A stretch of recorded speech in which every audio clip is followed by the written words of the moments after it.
দিশায় নিয়োগ বিজ্ঞপ্তি প্রকাশ হয়েছে। এটা হচ্ছে এনজিওর চাকরি। যারা এনজিওর চাকরি পছন্দ করেন তাদের জন্য এই নিয়োগ বিজ্ঞপ্তিটা। এখানে অনেকগুলো পদ রয়েছে, চলুন দেখে নেওয়া যাক পদের নাম, পদসংখ্যা এবং শিক্ষাগত যোগ্যতা এবং বেতন সম্পর্কে।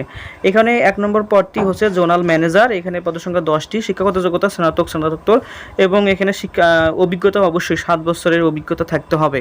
বয়স হতে হবে 45 বছরের মধ্যে।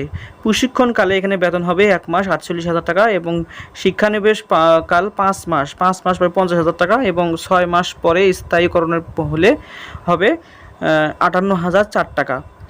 তারপরে 2 নম্বর পদটি হচ্ছে এরিয়া ম্যানেজার, পদসংখ্যা 20টি। এখানে স্নাতকোত্তর ডিগ্রি থাকতে হবে, 2 বছরের ঋণ কার্যক্রম এবং 6 বছরের অভিজ্ঞতা থাকতে হবে, বয়স 40-এর মধ্যে থাকতে হবে। এখানে বেতন হবে প্রশিক্ষণকালে 40,000 এবং শিক্ষানিবেশ 5 মাস পাবে হচ্ছে 42,000 এবং স্থায়ীকরণের পরে পাবে 48,376 টাকা।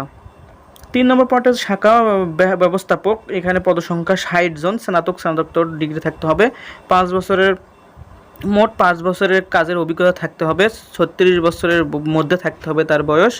এখানে বেতন 32,000 টাকা, প্রশিক্ষণকালে 1 মাস পাবে এবং 5 মাস পাবে 39,000 টাকা এবং স্থায়ীকরণের পরে পাবে 44,000 টাকা।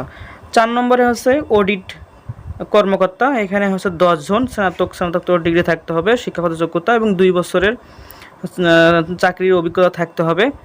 36,000 টাকা পাবে প্রশিক্ষণকালে, আর হচ্ছে 5 মাস পাবে 38,000 টাকা, শিক্ষানিবেশ 5 মাস পাবে, আর স্থায়ীকরণের পরে পাবে 44,830 টাকা।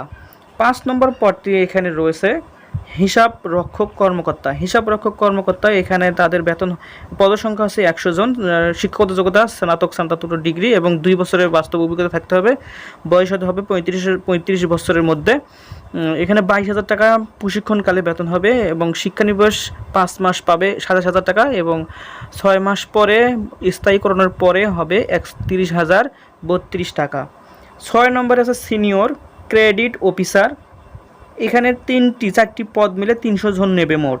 তার মধ্যে হচ্ছে সিনিয়র ক্রেডিট অফিসার, তারপরে হচ্ছে 7 নম্বরে ক্রেডিট অফিসার, 8 নম্বরে ক্রেডিট অফিসার, 9 নম্বরেও ক্রেডিট অফিসার। সবগুলো মিলে নেবে 300 জন। শিক্ষাগত যোগ্যতা স্নাতকোত্তর ডিগ্রি থাকতে হবে, বয়স হতে হবে 24 থেকে 35-এর মধ্যে। সবগুলা শিক্ষাগত যোগ্যতা একই, শুধু 9 নম্বরে ক্রেডিট অফিসারের ক্ষেত্রে এইচএসসি বা সমমান পরীক্ষায় পাশ হলে হবে, বয়স হতে হবে 24 থেকে 35-এর মধ্যে। এখানে বেতনটা সেই ভাগ করে দেয়া আছে 19,000 টাকা, তারপরে হচ্ছে 18,000 টাকা, 17,000 টাকা, 16,000 টাকা এবং শিক্ষানিবাস কালে বেতনটা হবে একটু বেশি হবে, আর 6 মাস পরে স্থায়ীকরণের পরে আরও বেশি হবে। তো এখন আসা যাক আবেদন করার ক্ষেত্রে। এখানে আবেদনটি হচ্ছে সিভি প্রেরণ করতে হবে তাদের এই ঠিকানায়। তো এখানে কালকের মধ্যে সিভি পাঠাইতে হবে, 25/8/2026 তারিখের মধ্যে। পরিচালক মানব সম্পদ প্রশাসন, দিশা 10 বর্ষিত, পল্লবী, মিরপুর রোড 11, ঢাকা 1216 এই ঠিকানায় ডাকযোগে কুরিয়ারের মাধ্যমে প্রেরণ করতে হবে। এখন তো কালকের মধ্যে শেষ, সময় নেই, আপনাকে নিজ হস্তে প্রেরণ করতে হবে, অথবা আপনার যদি এই আশেপাশে কেউ শুভাকাঙ্ক্ষিত থাকে তাদের মাধ্যমে প্রেরণ করতে হবে। তো যা যা লাগবে এখানে সব লিখে দেওয়া আছে। তারপরেও আপনারা একটু দেখে নেবেন, দেখে নিয়ে তারপরে আপনার সিভিটা পাঠাবেন।